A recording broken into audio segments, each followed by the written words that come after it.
Assalamualaikum warahmatullahi wabarakatuh. Selamat pagi semuanya.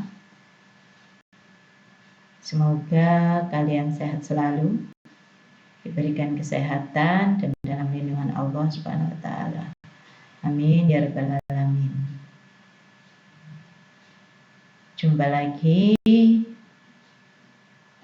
dalam pembelajaran daring kita Seni Budaya kelas 9.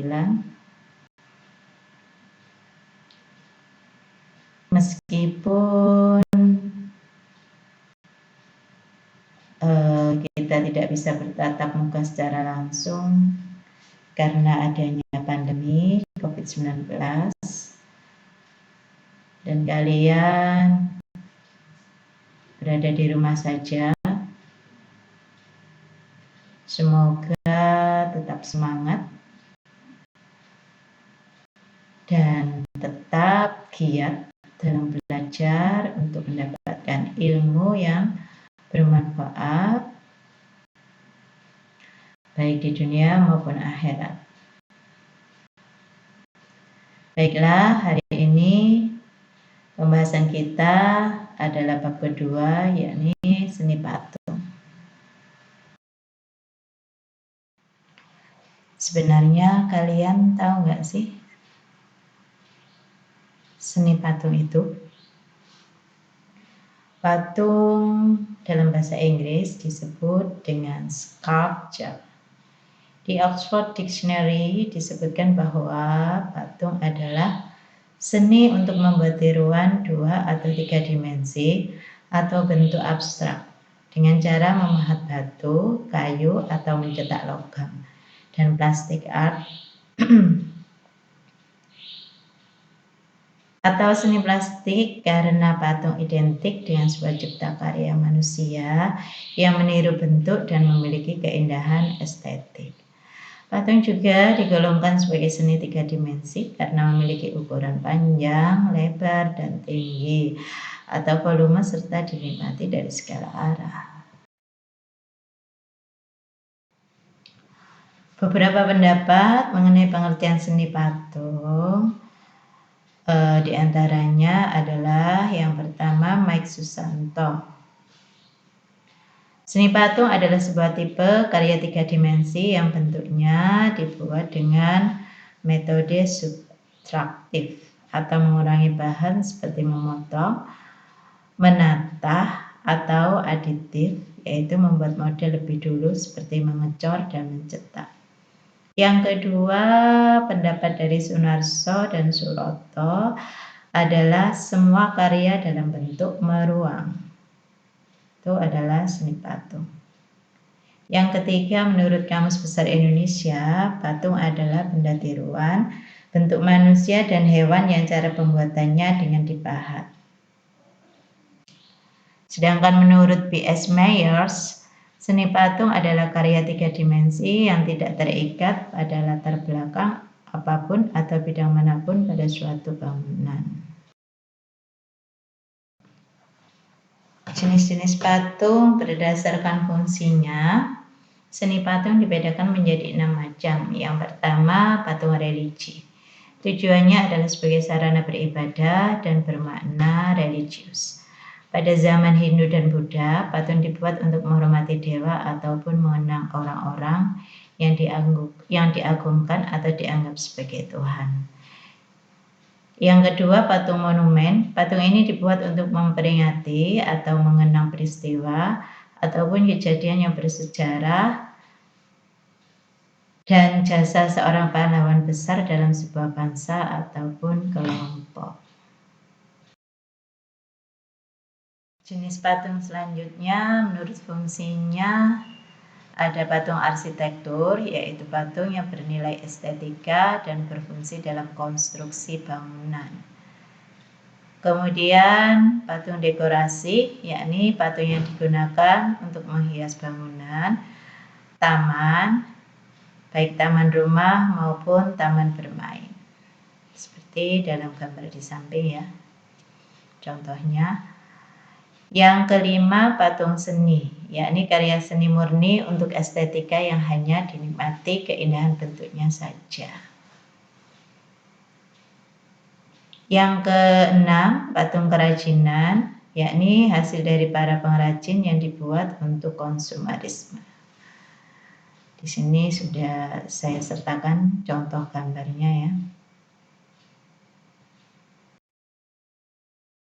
Jenis patung yang kedua berdasarkan bentuknya ada patung figuratif atau realis, yaitu patung yang dibentuk dengan meniru bentuk yang ada dalam kehidupan nyata. Contohnya seperti bentuk manusia, bentuk hewan, atau bentuk tumbuhan yang dibuat sedemikian menyerupai bentuk aslinya. Yang kedua, non-figuratif atau abstrak. Jenis non-figuratif merupakan jenis patung yang bentuknya tidak menyerupai bentuk aslinya. Namun, patung jenis ini biasanya hanya menampilkan garis, lekukan, atau bagian tertentu dari suatu objek. Ini adalah contoh gambar patung figuratif dan non-figuratif. Selanjutnya, jenis patung berdasarkan jenisnya. Yang pertama adalah zone de Bosé. Patung jenis zone de Bosé ini merupakan bentuk patung yang terdiri sendiri, kanan kirinya lepas dan tidak menempel pada satu sisi. Yang kedua adalah relief. Patung jenis relief merupakan patung yang menempel pada permukaan dinding. Biasanya patung relief ini menceritakan adegan penting yang terdapat dalam suatu cerita.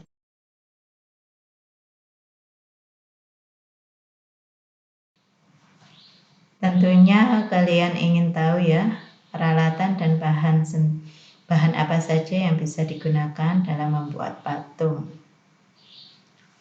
Yang pertama, bahan. Bahan yang bisa digunakan dalam membuat patung ada bahan lunak, yaitu material yang empuk dan mudah dibentuk, seperti tanah liat, lilin, sabun, dan plastisin. Kelebihan dan kekurangan bahan lunak adalah mudah dibentuk tetapi ukurannya kecil, sehingga ada keterbatasan dalam berkarya. Yang kedua adalah bahan sedang, artinya bahan tidak lunak dan tidak keras. Contohnya kayu waru, kayu sengon, kayu randu, dan kayu mahoni. Yang ketiga ada bahan keras, contohnya kayu jati, sono keling, dan kayu uling.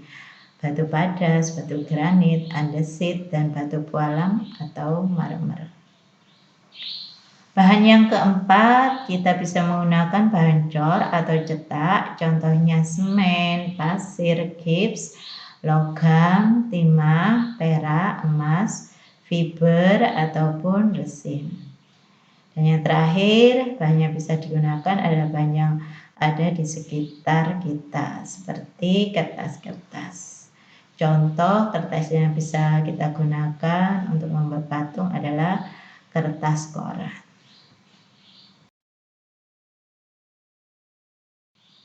Untuk peralatan yang bisa kita gunakan ada busir, yaitu alat bantu untuk membuat patung yang terbuat dari kayu dan kawat, seperti contoh di samping itu ya gambarnya. Kedua adalah meja putar. Meja dengan cara diputar, fungsinya untuk memudahkan dalam mengontrol bentuk dari berbagai arah. Yang ketiga adalah pahat, yaitu alat untuk memahat, mengurangi atau membentuk bahan batu atau kayu. Kalian sudah tahu ya alat pahat ya gambarnya. Kemudian ada palu. Palu adalah untuk memukul. Selanjutnya tang untuk mengencangkan ikatan kawat atau untuk memotong ikatan kawat. Yang keenam adalah sendok adukan. Fungsinya untuk mengambil adonan dan menempelkannya pada kerangka patung. Dan yang terakhir adalah alat las karbit atau listrik. Selanjutnya adalah teknik yang bisa digunakan dalam berkarya seni patung. Yang pertama adalah teknik pahat, yakni mengurangi bahan dan menggunakan alat pahat. Yang kedua, teknik busir, yaitu membentuk benda dengan mengurangi dan menambah bahan. Alat yang digunakan adalah sudip. Yang ketiga adalah teknik cor, yaitu membuat karya seni dengan membuat alat cetakan, kemudian dituangkan dalam adonan. Selanjutnya ada teknik las, yaitu membuat karya seni dengan menggabungkan bahan satu ke bahan yang lain untuk mendapatkan bentuk.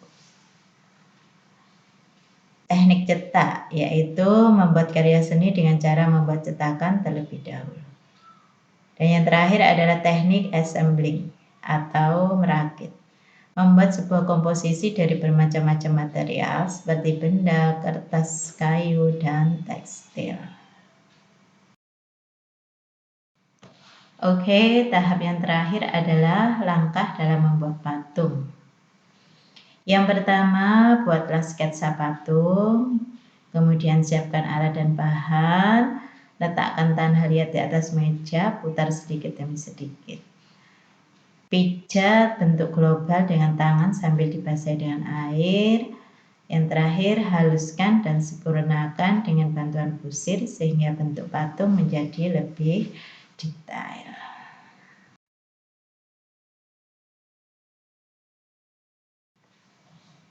Cukup sekian ya materi kita mengenai berkarya seni patung. Jangan lupa di rumah dibaca dan dipelajari buku LKS dan buku paketnya.